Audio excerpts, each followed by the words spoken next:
Halo teman-teman,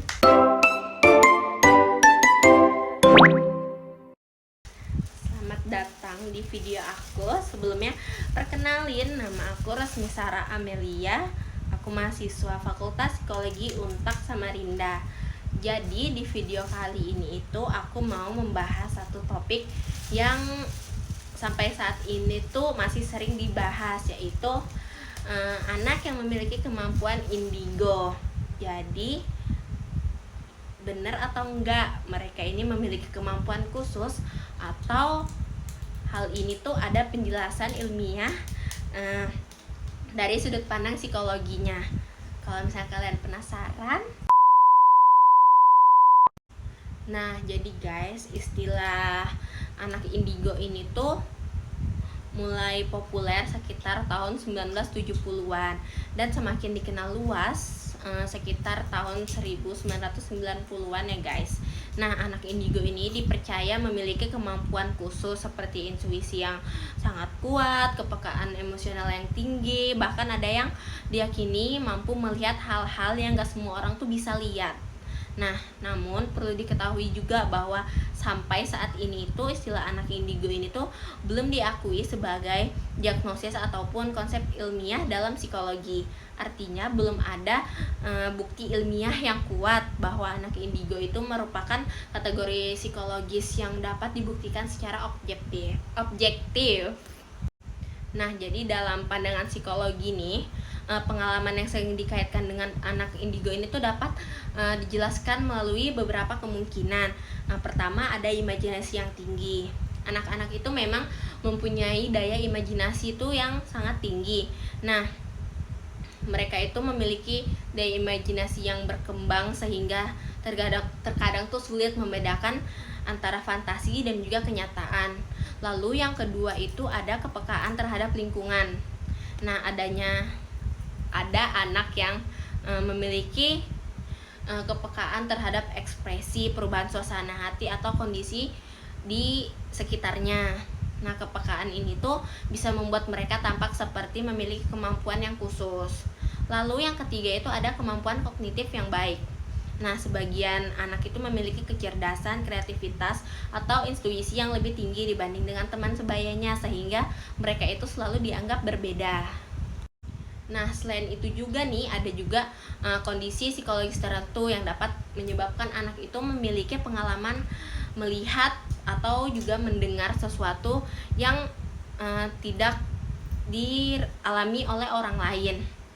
Karena itu, penting bagi orang tua untuk tidak langsung menyimpulkan bahwa anaknya itu memiliki kemampuan khusus atau memiliki kemampuan yang berkait dengan supernatural tanpa melakukan pemeriksaan secara profesional. Nah, jadi bagaimana sih sikap orang tua ketika menghadapi situasi atau kondisi seperti ini? Nah, jika anak bercerita, dia melihat sesuatu atau merasakan sesuatu yang tidak biasa, orang tua itu sebaiknya tidak langsung menolak ataupun langsung mempercayainya. Namun orang tua tuh bisa melakukan beberapa hal. Salah satunya mungkin bukan salah satu, tapi beberapa hal, yaitu dengarkan cerita anak dengan tenang, lalu bisa jangan mengejek dan juga memarahi anak ketika dia sedang bercerita, lalu mengamati apakah pengalaman tersebut itu mengganggu aktivitas sehari-harinya.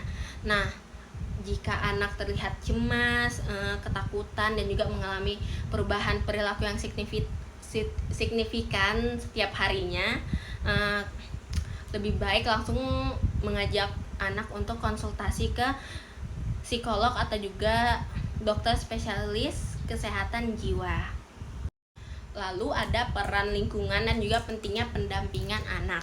Nah, selain peran orang tua nih, lingkungan itu juga memiliki pengaruh yang sangat besar terhadap perkembangan anak.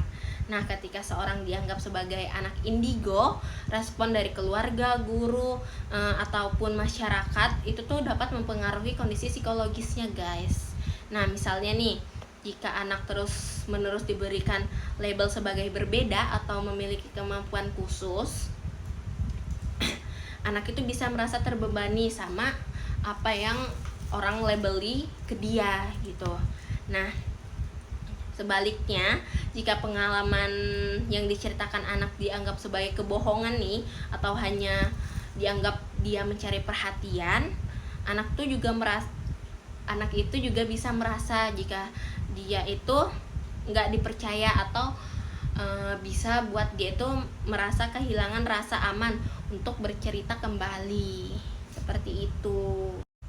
Nah, karena itu pendekatan yang paling baik itu untuk tetap bersikap terbuka, mendengarkan tanpa menghakimi, dan memberikan dukungan emosional terhadap anak. Nah, orang tua maupun guru nih tidak perlu terburu-buru untuk memberi label anak sebagai anak yang memiliki kemampuan khusus. Nah, yang jauh lebih penting adalah memahami apa yang sebenarnya dirasakan dan juga dialami oleh anak. Apabila pengalaman yang dialami anak mulai mengganggu aktivitas sehari-harinya, seperti sulit tidur, merasa ketakutan, atau menarik diri dari lingkungannya, maka sebaiknya orang tua ataupun orang yang ada di sekitar itu untuk cepat membawa anak untuk berkonsultasi ke psikolog ataupun dokter spesialis kejiwaan. Nah, melalui pemeriksaan yang tepat nih, profesional dapat membantu mengetahui apakah pengalaman tersebut merupakan bagian dari perkembangan anak, dipengaruhi oleh kondisi psikologis tertentu, atau memerlukan penanganan yang lebih lanjut. Lalu sikap kita sebagai masyarakat, kita itu juga perlu memiliki sikap bijaksana. Tidak semua fenomena yang belum bisa dijelaskan itu bisa dianggap sesuatu yang berbeda, guys. Nah, atau bisa dianggap berhubungan sama supernatural. Nah, di sisi lain kita juga tidak boleh langsung mengabaikan pengalaman anak. Nah, pendekatan yang paling tepat adalah mengedepankan empati, berpikiran kritis, dan juga berdasarkan ilmu pengetahuan. Nah, jadi pada akhirnya itu setiap anak itu memiliki karakteristik yang berbeda-beda, dan cara berkembangnya mereka itu ya beda-beda. Adapun label yang diberikan oleh lingkungan, yang paling penting adalah memastikan anak tumbuh dalam lingkungan yang aman, mendapatkan kasih sayang, serta memperoleh dukungan yang sesuai dengan kebutuhannya.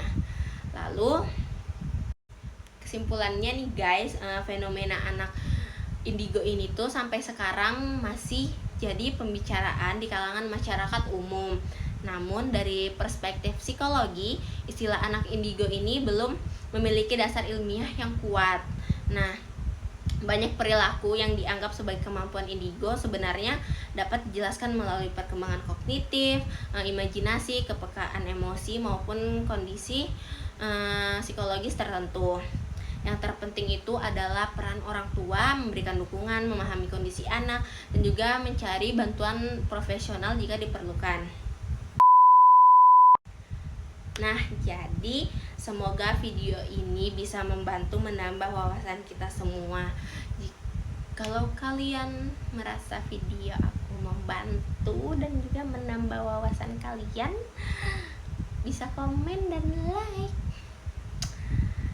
Oke, segitu aja. Terima kasih buat teman-teman yang udah menonton. See you guys. Bye.